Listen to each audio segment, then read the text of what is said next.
इस लेसन में हम लोग बात करने वाले हैं ब्रोशर के हवाले से। ब्रोशर जो है ये एक बहुत ही इफ़ेक्टिव टूल ऑफ कम्युनिकेशन होता है और आम तौर पे आप एक्सपीरियंस करते हैं, आप देखते हैं कि जब आप मिसाल के तौर पे किसी डॉक्टर के क्लिनिक में बैठे हों, वेट कर रहे हों अपनी टर्न का, या आप किसी शॉप में जाएँ, या इसी तरह से आप किसी भी ऑफ़िस के अंदर बैठे हों, तो आप देखते हैं कि जो डेस्क्स होते हैं उनके ऊपर और रिसेप्शन एरिया के ऊपर ब्रोशर्स पड़े होते हैं। ये जो ब्रोशर्स होते हैं ये बेसिकली फ़ोल्डेड पेपर्स होते हैं और इनके अंदर आम तौर पे किसी भी प्रोडक्ट, सर्विस वगैरह के हवाले से इन्फॉर्मेशन दी गई होती है। ये आम तौर पे ज़्यादातर जो इनका इस्तेमाल है वो प्रमोशनल एक्टिविटीज़ के लिए और एडवर्टाइजिंग के लिए किया जाता है। लेकिन इसके अलावा कोई भी सोशल अवेयरनेस के हवाले से कोई भी मैसेज देना मकसूद हो तो वो भी ब्रोशर के हवाले से जो है वो इसकी मदद से बड़े आराम से और आसानी से दिया जा सकता है। अच्छा, ये जो ब्रोशर है इसकी एक ख़ास बात ये है कि इसके अंदर फ़ोल्ड होता है, यानी कि ये फ़ोल्डेड पीस ऑफ पेपर होता है। अच्छा, जब आप कोई भी ब्रोशर उठाते हैं तो आप पहले उसको ओपन करते हैं और ओपन करके फिर आप उसको पढ़ते हैं। दैट मीन्स के उसकी एक इनर साइड होती है और एक आउटर साइड होती है। अच्छा, ये जो फ़ोल्ड है इसके हवाले से अगर हम ब्रोशर की टाइप्स को ज़रा देखें और उस पे निगाह डालें, तो हमारे पास कोई 3-4 इम्पोर्टेंट टाइप्स हैं, इनको हम ज़रा देख लेते हैं। एक हमारे पास ये बायफ़ोल्ड ब्रोशर है। ये जो बायफ़ोल्ड ब्रोशर है, इसको हम बायफ़ोल्ड इसलिए कहते हैं क्योंकि इसके अंदर आप अगर गौर करें तो 2 साइड्स मौजूद हैं। हम जब ब्रोशर को टेक्निकली डिस्कस करते हैं तो हम इसको पैनल्स भी कहते हैं। 2 साइड्स की मदद से इसको डिज़ाइन किया गया है और सेंटर में आप देख सकते हैं कि एक फ़ोल्ड मौजूद है। इस वजह से इसको बायफ़ोल्ड ब्रोशर कहा जाता है।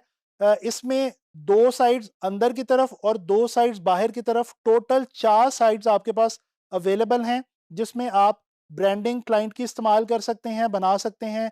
आप अपना आर्टवर्क क्रिएट कर सकते हैं और जो इन्फॉर्मेशन है, टेक्स्ट वगैरह है, वो भी आप भर सकते हैं।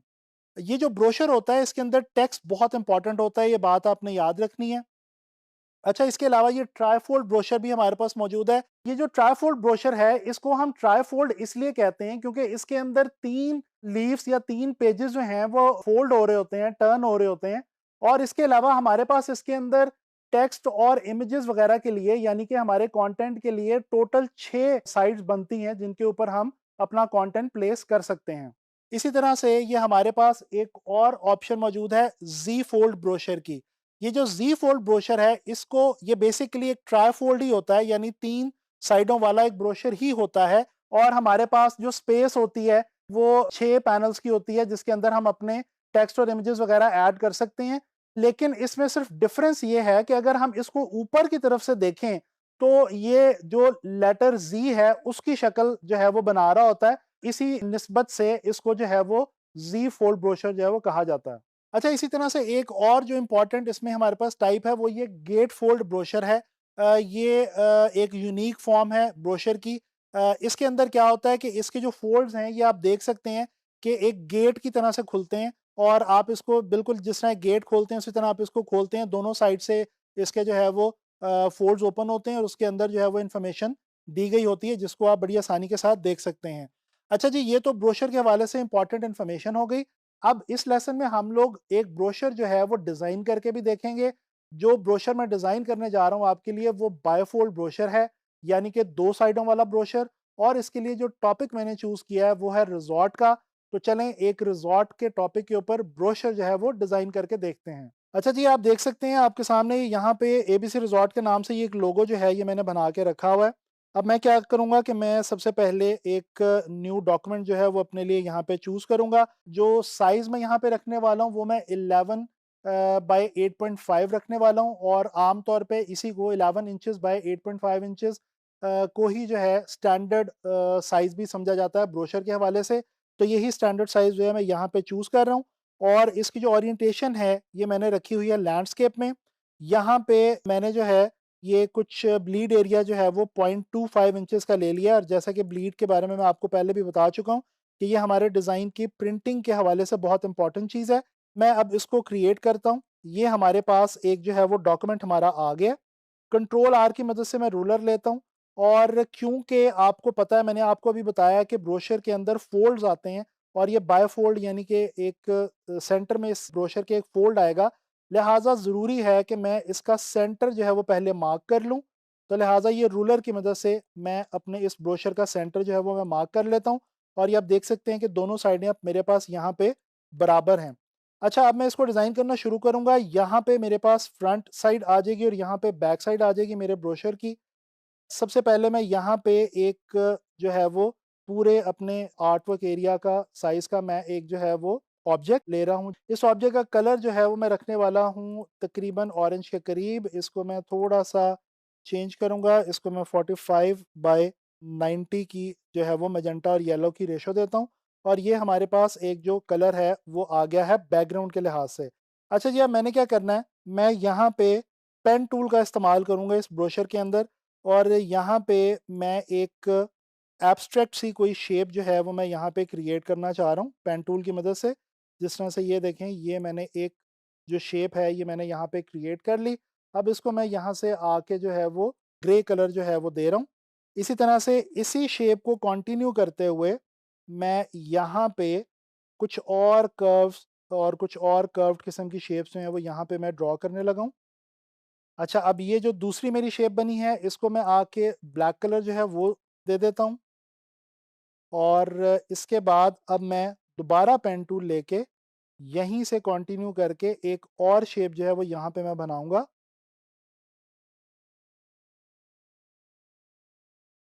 इस तरह से। और इसको मैं कुछ इस तरह से जो है वो मैं कंप्लीट करूँगा। इसका कलर जो है वो मैं चेंज कर दूँगा। इसको मैं डार्क ग्रे कलर जो है वो लगा रहा हूँ, और ये कलर जो है वो हम थोड़ा-सा चेंज करेंगे ताकि इनका थोड़ा-सा फ़र्क रखेंगे ताकि इनके दरमियान जो है वो हमें थोड़ी-सी डिफरेंशिएशन रह सके। अच्छा जी, ये हम डायरेक्ट सिलेक्शन टूल की मदद से अपनी शेप्स को जो है वो ठीक कर सकते हैं। अगर हमें लगे कि कोई नोड या कोई की पॉइंट जो है वो हमारे मुताबिक नहीं है, तो हम उसको जो है वो ठीक कर सकते हैं। यहाँ से भी हम इसको अपने डिज़ाइन को जो है वो थोड़ा-सा जो है वो बेहतर बना लेंगे, और इसके अलावा इसको मैं राइट क्लिक करके अरेंज में जाके ब्रिंग टू फ्रंट कर दूंगा, और इसको मैं थोड़ा सा यहाँ पे आगे की तरफ निकाल लूँगा ताकि ये जो एजेस हैं हमारे इन दोनों ऑब्जेक्ट्स के, ये किसी हद तक मीट हो जाएं। ये बेसिकली मैं इसको जो है वो मीटिंग ऑब्जेक्ट्स जो है वो मैं बनाना चाह रहा हूँ। इसको भी मैं थोड़ा सा और मज़ीद आगे ला के इस तरह से प्लेस करता हूँ। इसको मैं थोड़ा सा ऊपर करता हूँ। तो ये देखें, ये हमारी शेप्स जो हैं वो अब काफ़ी हद तक बेहतर बन चुकी हैं। अच्छा, अब ये शेप्स मैंने इसलिए क्रिएट की हैं क्योंकि ताकि मेरे पास यहाँ पे ये वाले कुछ एरियाज़ क्रिएट हो जाएँ। अब मैं करने क्या वाला हूँ, मैं यहाँ पे एक बहुत ही सिंपल सा काम करने लगा हूँ। मैं नन करने लगा हूँ, फिल को और स्ट्रोक को मैं लगाने लगा हूँ ब्लैक, और मैं पेन टूल की मदद से यहाँ पे आके ये जो शेप्स मैंने क्रिएट की हैं, इन्हीं की मदद से मैं एक नया एरिया क्रिएट करूँगा, और इस एरिया के अंदर फिर मैं बाद में पिक्चर्स और अपने दूसरे जो ग्राफ़िक्स हैं वो मैं प्लेस कर लूँगा। ये देखें, मैं उसी शेप को फ़ॉलो करता जा रहा हूँ, ये और ये। चलें जी, ये एक शेप मैंने जो है वो क्रिएट कर लिया है। इसी तरह से मैं यहाँ पे इस वाले एरिया में भी एक शेप बिल्कुल इसी तरह से क्रिएट कर लेता हूँ। इसका कलर मैं रेड कर देता हूँ ताकि मुझे थोड़ा-सा जो है वो ईज़िली विज़िबल हो और नज़र आए, क्योंकि ऑलरेडी हम ग्रे और ब्लैक के ऊपर काम कर रहे हैं। तो हम रेड कलर का स्ट्रोक ले लेंगे ताकि वो हमें हमारे ग्रे और ब्लैक कलर के ऊपर जो है वो आसानी से दिख सके। तो ये देखें, ये मैं एक और शेप जो है वो क्रिएट कर रहा हूँ। इसको मैं कंप्लीट करता हूँ, और यहाँ पे आके ये देखें, ये शेप मैंने कंप्लीट कर ली। अच्छा जी, अब मैं क्या करने लगा हूँ, इस शेप को और इस शेप को दोनों को मैं शिफ्ट की मदद से पकड़ता हूँ, और मैं यहाँ पे आके इनको वाइट कलर दे देता हूँ। अब ये वाइट कलर मैंने एक्चुअली इसलिए दिया है क्योंकि मैं इनके अंदर पिक्चर्स जो हैं वो एम्बेड करना चाह रहा हूँ। यहाँ पे मेरे पास कुछ इमेजेस जो हैं वो अवेलेबल हैं, जो कि मैंने हाई रेज़ोल्यूशन इमेजेस रखे हुए हैं ताकि डिज़ाइन की जो क्वालिटी है वो बिल्कुल भी इफ़ेक्ट ना हो। आप इनको पहले से फ़ोटोशॉप के अंदर रीसाइज़ कर सकते हैं, रीसाइज़ करके आप इलस्ट्रेटर के अंदर ला सकते हैं, ये भी आपके पास ऑप्शन है। अब मैं इस शेप को और इस इमेज को दोनों को पकड़ूँगा, लेकिन पहले इस शेप को करूँगा अरेंज में जाके ब्रिंग टू फ्रंट, क्योंकि आपको याद होगा क्लिप टू मास्क में जो हमारी बैकग्राउंड लेयर है वो ऊपर होनी चाहिए। अब इन दोनों को मैं सिलेक्ट करके क्लिप मास्क कर रहा हूँ, और अब मैं जनाब अली क्या करने लगा हूँ, डबल क्लिक करके अपना ये जो इमेज मैं यहाँ पे लेके आया हूँ इसको मैं यहाँ पे इस तरह से प्लेस कर देता हूँ। चलें, दैट्स गुड। अब एक और इमेज मैं यहाँ पे इस एरिया में लाके रखना चाह रहा हूँ। तो मैं क्या करता हूँ कि मैं यहाँ से एक और इमेज मेरे पास अवेलेबल है, इस इमेज को मैं यहाँ पे लेके आता हूँ। इसको भी मैं यहाँ पे एम्बेड करता हूँ। एम्बेड करने के बाद इसको भी मैं स्मॉल साइज़ के अंदर लेके जाऊँगा, और ये जो मैं रीसाइज़ कर रहा हूँ ये मैं कर रहा हूँ जनाबी अली ऑल्ट और शिफ्ट की मदद से। याद रखें, ऑल्ट और शिफ्ट की मदद से ही आपने इसको हमेशा रीसाइज़ करना है अपने इमेजेस को इलस्ट्रेटर में जब भी आप काम कर रहे हो। राइट क्लिक करके क्लिपिंग मास्क डबल क्लिक किया, और ये अब देखें हम इसको इमेज को यहाँ पे लाके बड़े आराम से प्लेस कर देंगे। अब हम इसकी जो है वो प्लेसमेंट जो है वो अपनी मर्ज़ी से आराम से कर सकते हैं। अब ये जनाब अली हमने रिज़ॉर्ट के 2 इमेजेस लगा लिए। मेरे पास मेरा लोगो ये यहाँ पे पड़ा हुआ है, इसको मैं कॉपी करता हूँ और यहाँ पे लाके पेस्ट करता हूँ। पेस्ट करने के बाद इसको मैं थोड़ा-सा अपने फ्रंट के ऊपर लेके आता हूँ डिज़ाइन के, और इसको थोड़ा-सा मैं छोटा करता हूँ। चलें, यहाँ पे अब मैं क्या करूँगा कि इसके अलाइनमेंट के लिए मैं एक बाहर वाले एरिया में एक इतनी ही विड्थ का, जितनी ये मेरे फ्रंट की विड्थ है, एक शेप ले लूँगा। उसके बाद इसको और इन दोनों को सिलेक्ट करूँगा शिफ्ट की मदद से, और अगेन इस ऑब्जेक्ट को सिलेक्ट करूँगा। अब ये मेरा जो ऑब्जेक्ट है ये मास्टर ऑब्जेक्ट बन गया है, तो अब मैं यहाँ पे आके जब अलाइन करूँगा तो ये मेरा जो लोगो है वो इस शेप के हवाले से अलाइन हो जाएगा। ये ऑलरेडी जो है वो इत्तफ़ाक़न हमने जब रखा है तो ये ऑलरेडी जो है वो सेंट्रली अलाइन्ड ही है, तो लिहाज़ा इसको मज़ीद अलाइनमेंट की ज़रूरत नहीं पड़ी। अब यहाँ पे मैं टाइप करने लगा हूँ जनाब अली कोई सा टेक्स्ट। मैं लिखता हूँ जनाब, एन्जॉय योर हॉलिडेज़। ये मैं एक कैप्शन जो है वो यहाँ पे दे रहा हूँ खुद से, और इसको मैं बड़ा करूँगा टेक्स्ट को, और इसका जो है एक फ़ॉन्ट मैंने पहले से यहाँ पे निकाल के रखा हुआ है जो कि हॉलिडेज़ के टॉपिक से काफ़ी जो है वो रेलेवेंट है। ये देखें, काफ़ी प्लेफुल सा फ़ॉन्ट है, इसको मैं वाइट कलर दे देता हूँ। अब मैं इसको इस लोगो की मदद से सिलेक्ट करता हूँ, और इसको मास्टर करके मैं इसके हवाले से, इसके लिहाज से इसको अपने कैप्शन को जो है वो मैं कर लेता हूँ जनाबी अली अलाइन। अब मैं यहाँ पे फ्रंट जो है इस पे हमारे पास यहाँ पे हमारा लोगो आ गया, और हमारी जो है वो आ गई जनाबी अली कैप्शन। अब हम यहाँ पे बैक के ऊपर यहाँ पे कोई सा डमी टेक्स्ट दे सकते हैं।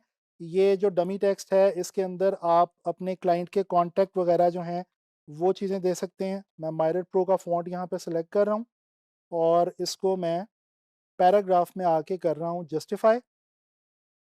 अच्छा जी, इसको हम यहाँ पे कोई भी कॉन्टैक्ट के हवाले से इन्फॉर्मेशन होगी, और जो वेबसाइट वगैरह और जो भी इस तरह की डिटेल्स हैं हमारे क्लाइंट के हवाले से वो हम यहाँ पे दे सकते हैं। फ़िलहाल मैं यहाँ पे डमी टेक्स्ट रख रहा हूँ। अब ये हमारी जो फ्रंट और बैक है हमारे ब्रोशर की, ये तैयार हो चुकी है। इसी तरह से मैंने इन दोनों साइड्स का, यानी इस फ्रंट का और इस बैक का इनर पहले से बना के रखा हुआ है। इनको मैं आपको इनर जो है ये मैं आपको दिखाता हूँ। ये देखें, बिल्कुल उसी तरह से मैंने इसमें कुछ नहीं किया, सिर्फ़ ये जो शेप है जो मैंने यहाँ पे क्रिएट की थी, इसी शेप को मैं ऑल्ट की मदद से डुप्लिकेट करके नीचे लाया हूँ। उसको मैंने राइट क्लिक करके ट्रांसफॉर्म में जाके रिफ्लेक्ट किया। रिफ्लेक्ट करने के बाद उसी तरह से मैंने यहाँ पे शेप्स क्रिएट करके 2 इमेजेस लगा दिए हैं क्लिप मास्क की मदद से, और यहाँ पे मैंने डमी टेक्स्ट रख दिया है। ये डेफ़िनेटली मैं डमी टेक्स्ट रख रहा हूँ, लेकिन आप जब अपने क्लाइंट के लिए काम करेंगे तो यहाँ पे आप अपने क्लाइंट के हवाले से जो इन्फॉर्मेशन आपका क्लाइंट आपको प्रोवाइड करेगा अपनी सर्विसेज़ के हवाले से या अपने रिज़ॉर्ट के हवाले से, वो आप यहाँ पे लगाएँगे। तो इस तरह से आप लोगों ने देखा कि हम लोगों ने एक ब्रोशर जो है वो बायफोल्ड ब्रोशर 2 साइड्स वाला हमने क्रिएट किया, एंड आई होप कि आपको ब्रोशर के हवाले से समझ आ गई होगी, एंड आप अब इसको आसानी से क्रिएट कर सकते हैं।